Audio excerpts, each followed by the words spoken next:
What's up, guys? Welcome back to Storytime with Uncle Reddit. My name's John, and this is r/Tales from Tech Support. Another long day of working on my domestic duties today, doing a little cooking, doing a little pre-cooking so we can preserve and freeze some stuff. And now here I am to do some tech support with you guys. No cats, unfortunately, right now. The vacuum cleaner scared them out of the room a little while ago, and they're going to make me suffer for a while before they come back. So anyway, let's do some tech support. The Enemies Within. I Smell Trout, and Sloppy OPSEC, episode 131. There's a few of these stories, I'll let you guys know right now. There's a few of these stories from this person, Nero Bro. Thank you, Nero Bro, for your contributions, and really appreciate having these stories to read. I'm going to have to go back and start looking for other older episodes, and let's get to it. Hey, that's a long story. Well, phishing reporting tool leaks data to attackers. If you're buying a security tool, make sure you know how it works. During my onboarding, it was clear that they expected some security. They emphasized a few things. The absurd level of 2FA hoops and frequent password changes definitely reinforced that. I was informed that we'd be tested on phishing attempts, and I was trained on how to report them. We have a plugin to Outlook just for reporting phishing. When you send the report, what the plugin does is it saves a copy of the email as an attachment, then emails it to the security group.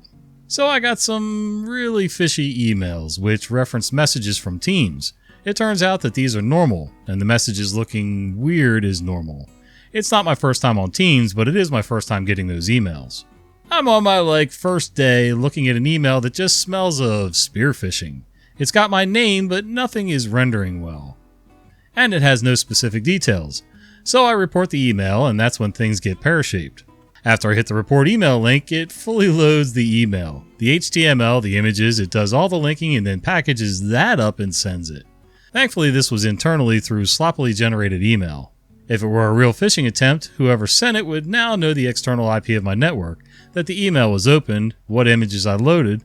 This is a lot of useful information if you're going to try to manipulate a target. This upset me. If you're going to strangle me with multiple 2FAs a day, rapid password changes, and are going to beat me about the head with a trout over security, don't do the bad thing outside my control. The first ticket I opened at the company was one for me, about this security hole. The security team didn't understand what was happening. Their first response, which I got twice, was, "Don't open the email." And I didn't. The security team's response speed wasn't great. It was a solid 8 emails later before we finally were communicating on any sort of useful level. It turns out they had never really looked at how the tool worked, and its behavior was just that bad. They weren't renewing the contract anyway, so it's gone now. Yeah, I got mixed feelings on the multiple password changes and things like that. There are companies and organizations, governmental organizations even, that'll have you do it, once a quarter is a pain in the butt. Once a year seems more than reasonable to me. Once a month starts getting super stupid, but I don't think it creates as much security as the higher-ups think it does. I like two-factor authentication for some stuff. Some stuff I just don't want to be bothered, so that's why I use password lockers and stuff like that just to make life easy for me. As far as people not knowing how their software works before they implement it, I had no idea how anybody could do that. I had a friend who had a small, a crossover SUV. It wasn't quite a full SUV, but it wasn't a station wagon either. And they wanted to tow this really big camper trailer. And I said, is it rated to tow that trailer? And they said, I don't know. And they went ahead and paid some company who didn't really give a rat's ass because they were making their money anyway to go ahead and put a tow hitch on. And by rights, this thing could have a tow package, but it was supposed to take the 1-inch shank tow bar. I think that's what it was, instead of the normal one you see on normal pickup trucks and bigger SUVs and things like that.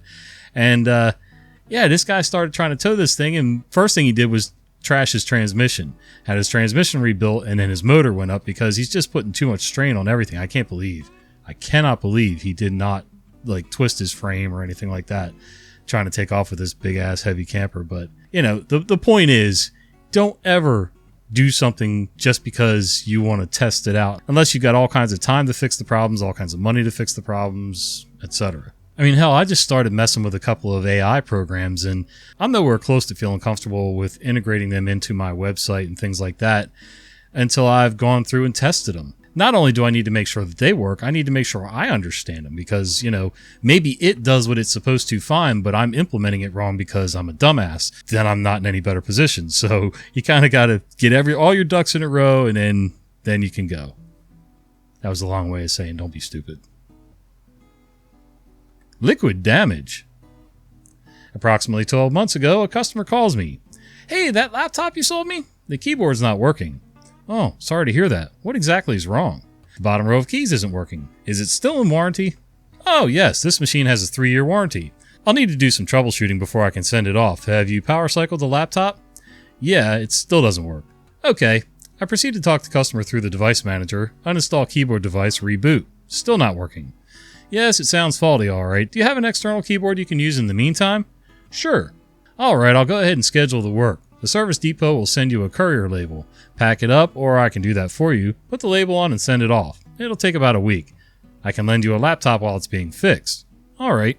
Now, I have to advise you that if they open it up and find liquid damage, it won't be a warranty claim and you'll have to pay them for a new keyboard and labor before they send it back. Well, I can't spare it just now. I'll let you know when I have some time. Apparently, she's not able to spare it for over 12 months. Duh, you just gave yourself away. Back in the days of dinosaur cell phones, flip phones, and things like that, or Nokias that didn't flip, nothing moved on them. The little antenna nub was pretty much stationary and everything. The bulletproof phones. But you could take the batteries out, which was nice because, on a construction site, I couldn't hang around a charger all day. And I had texts and phone calls going all day long. And I had a cordless phone with a landline at my job, construction trailer. But sometimes the job site was big enough that it would get crappy signal all over the job site except for in the trailer. Well, I can't stay in the trailer all day. I got things to do. Got to check up on crews and make sure things are going to plan, So anyway, use your cell phone. And this was back in the day when cell phones were pretty expensive to run. Anyway, having a spare battery was cool. I had an extra battery that I always kept charged, and about halfway through the day, I was able to, and I had actually a second Nokia phone, same model, but the phone was kind of crappy, but it would allow the battery to charge with the charger hooked up to it. So what I did was I would put the dead battery in the crappy phone, stick it on the charger in my truck, put the fresh battery in my phone, and then go about my business. And I could just keep alternating like that, no problem. Well, I was out sick for a little while, and I had one of the other guys come over and take over my job site, and he was using the company phone. And I get back and come to find out the phone stopped working one day on him, and he just started using his company supplied cell phones. So no problem, whatever. And I checked into it, nothing was charging right, and except for in the old crappy phone. The new phone, yeah, and even then when I took the batteries out and put them over into the other phone, they were acting weird. I don't know what made me do it, but I happened to be looking at the battery for some reason. Like I had x-ray vision or something, I could see into the battery, I don't know. Anyway, and there's a little dot, and the dot was like somewhere between faded pink and hot pink, somewhere in that range. And I learned that was a moisture tab to tell if you doused your phone. There was one on the battery and one on the phone itself. And come to find out, this jackass left it sitting on a windowsill on the job site out in the rain. And then I got blamed for it, of course, by the company. So, yeah. I didn't have to pay for it, but I did get a good ass chewing. So, yeah. What are you going to do? Question is whether we call hazmat or the bomb squad. I technically work for a hospital, and my job title used to be something medicine related. This was problematic because hospitals are really big on required trainings, and a lot of the trainings I had to participate in were medicine related. Things like, what's the ratio for bleach to biological material before it's safe to pour down the drain? I had no idea, and eventually my manager worked out an arrangement with the hospital. They changed my job title to something tech related, and I have to work in help desk once a month. It's not a bad deal. Doing help desk day in and day out would be soul crushing. Trust me, I've been there. Once a month, though, that's infrequent enough to feel like it's kind of fun rather than a chore. So I'm at the help desk once a month. Yesterday I was at the help desk doing my thing when a woman came in with an Apple laptop. She's saying she was using it in bed last night and it got really hot and then it turned off and the laptop started to creak. Hearing this was alarming in and of itself. But then she brought the laptop out of its bag and I saw something you never want to see up close. The battery was no longer a battery. It was the spiciest pillow I'd ever seen. The actual outer layer of the battery, mostly intended to keep the battery rigid, was stretched and torn, and the inside liner of the battery, mostly intended to keep the battery from bursting, was starting to bulge out. I could see this because the bottom portion of said laptop was bent to such a degree that one of the screws had actually popped out, and the pillow was easily visible. I promptly skipped back 2 steps myself, and in the calmest voice I could manage at the time, "Ma'am, I'm going to need you to take several steps back away from the laptop," and then followed that in a louder tone reserved for when someone's doing their best to stay calm, when all they really want to do is shit their pants. "I need everyone at least 6 feet away from this portion of the desk, please." Everyone promptly withdrew while the woman was still standing there confused. "What? What do you mean? It's just a laptop." I grabbed a full-timer and quietly asked him to track down the thermal camera. I had to ask him twice since he was just staring at the laptop, not unlike someone might do if a train accident is imminent. Then he nodded and disappeared into the back. "Ma'am, please take 2 big steps backwards." "Was it hot when you took it out of the bag?" I asked, mentally crossing my fingers that it wasn't. She staggered back a step. I don't think so. Why?" I was still staring at the laptop. "If it's hot, we need to call the fire department or possibly the bomb squad.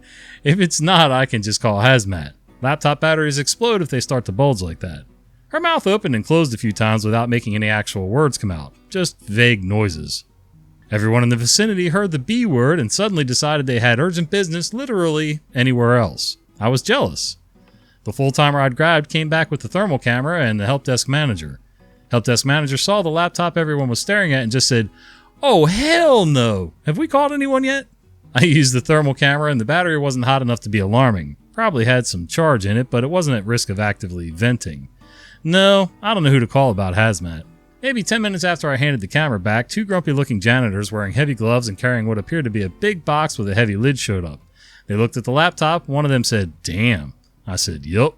They gingerly placed the box next to the laptop, took the top off the box, then placed the entire laptop inside. Lid went on, and then they both took a side and carried it gingerly out of the room. Everyone took a big sigh of relief and seemed to slump a little. The woman who brought the laptop in asked for a desktop to replace the laptop. Can't imagine why. I gotta say, I've got oh, by the way, you see the red stuff around my eyes? I haven't really been crying. My allergies are still kicking my ass. The high point of every day the last few days has been 80 degrees.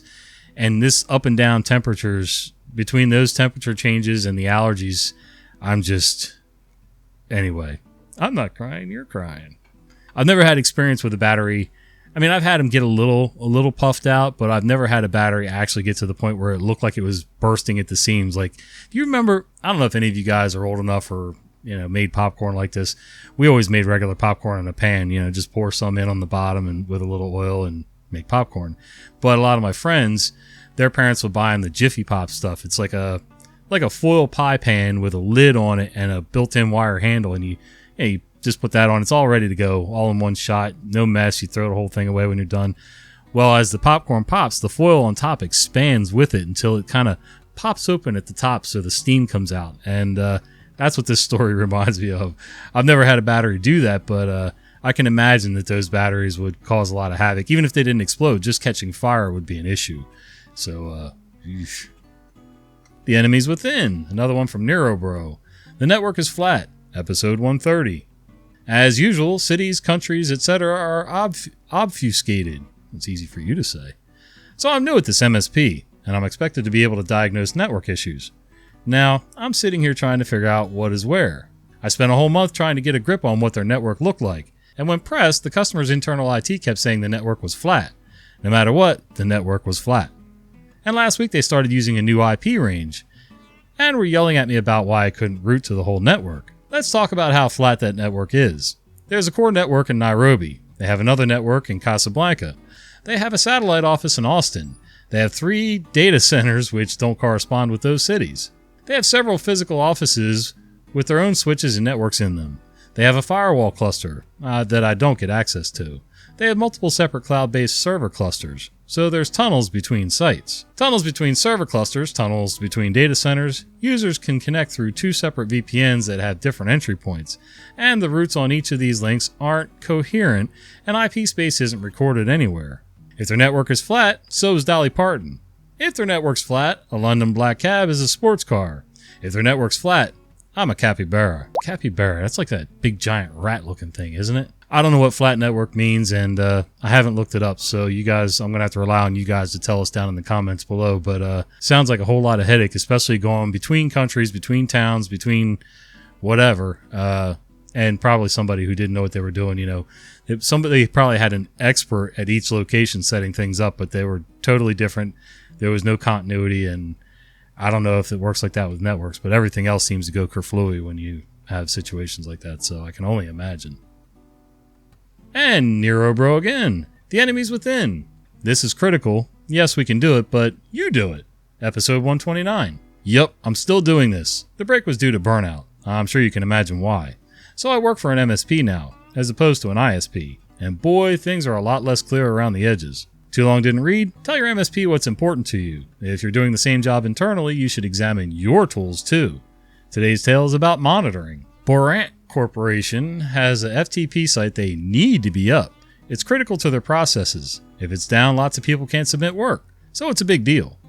They don't use the built-in programs to do their SFTP. They have separate paid-for SFTP servers, which is unstable. They pay us to maintain their servers and monitor things, which is a good place to be in. But they also get to run wild with what software they install and what's critical to them. Somehow they have no responsibility to tell us how things are supposed to work and what's critical. No, this is not a healthy relationship. 3 days ago, the server process stopped running overnight. The first on-call I got on this was okay. Lucia Marr, the knock nerd, had mostly handled things on their own, but we discussed things, and I double-checked their work. Everything seemed fine. I verified things were working as best I could. 3 hours later, Hecla called, 2:19 a.m. Hecla works for a company we hire to answer phones overnight and do minor work. Hecla was absolutely fixated on what the call was categorized as and what level it was. Every time Hecla stopped speaking, I asked who called and what the trouble was. But more excuses of why they decided to call spilled forth. It was a solid 2 minutes into the call before I got them to stop and tell me what the heck I was going to work on. It turns out it was the same FTP issue. I was not pleased after that interaction. In the grandest of great decisions, the department I work for is separate from monitoring, and there's no clear path to communicate between my department and monitoring, but I was able to wrangle admin access to the system a while back. I was able to find a tool within our monitoring system that's supposedly able to monitor what processes are running on the Windows machine, so I turned that on. I've never seen the alarm trigger. This, in my opinion, is not a good technique for monitoring. Processes fail and don't shut down all the time, so while it's monitored poorly. This is a limitation of the tool we use. Let's say I'm not a fan at this point. There are some workarounds, like you can write a script on the host server that does better checks, then reports back to the monitoring program. It might be time to describe the environment a bit. I work for the MSP, we'll call us Valte. Borant runs their own IT department, network department, and monitoring environment, in parallel with us. There's literally 6 cooks in his kitchen and everyone wants to protect their territory, and everyone has a really serious dose of "don't blame me" going on. What's important here is Borant runs a different monitoring program internally, and one that I know well. It does the monitoring they need without any fancy tricks. I asked if they could, add the SFT process monitor to their install of IT Monitor 42, and they rightly told me I was the MSP and I should do that on my own. Sure, I can develop a system that'll properly monitor the SFTP site, but that's not happening today. But you, Borant, is having problems right now, with a solution at hand right now, but you'd rather yell at me about it. Cool. So I escalated to my boss. Zev suggested I talk to Carl, as our monitoring system is his responsibility. Working with Carl, I found out that my alarm worked. Seeing I'm in engineering, it's not my job to watch alarms, it's the NOC's job. The NOC hasn't been following up and Borant is mad because they're seeing hours of downtime on this SFTP process. Carl set the alarms I set up to be our top level alarm, so maybe we'll get told about them in time now. Now we wait. I have a deliverable in 90 minutes of what we're monitoring for Borant and how. And somehow between now and then, Zev and I need to figure out how to say that Valte Corp isn't incompetent at the same time as telling them the problem only might be solved. And the worst bit? Borant has tickets open with another vendor to find out why their SFTP service keeps dying. So this is just about getting janitors to keep the mess swept up. Holy cow, there's a lot there. Sounds sort of like the last story where, too many cooks in the kitchen. Well, OP already said that. Really what you need is one person or one company to head all of it. Even if you don't physically handle the processes, at least when I was a construction superintendent, we were a contracting general contractor. We would actually hire all the people that we needed through the process and run it for the owner. We were there for the owner's interest. Well, I mean, everybody's there for their owner's interest and the pay. But the point was, we were the sole contact from the owners, the architects, the engineers, and the subs, and everybody else. So we had our hands in all of it, so we made sure that even if we didn't directly have anything to do with certain processes, we knew who was supposed to, and we would lean on them to go ahead and do their job or, have their checks held. This is back when we actually had paper checks. Hey guys, YouTube thinks you're going to like this video right up here. Do me a favor, would you click it? It really helps the channel out, and I really appreciate when you do that. All right, we'll see you.